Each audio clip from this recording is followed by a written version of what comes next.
जंगलात एक माकड होतं. खाऊ पाहून खुश होतं. एका झाडावर फळं दिसली. त्याच्या डोळ्यात चमक आली.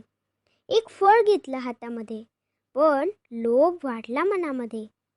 सगळी फळं माझीच हवी म्हणत तो फांदीवर चढी. खूप फळं पकडायच्या नादात हातातून पडली सारी खालीच. माकड बसलं रडत तिथे. लोभामुळे नुकसान झाले. लोभ कधीच करू नये. जे आहे त्यात आनंद मानावे. वाटून खाल्लं प्रेम वाढतं. सुख सगळ्यांच्या घरी नांदतं. मित्र आले जवळ त्याच्या, फळं दिली प्रेमाने त्याला.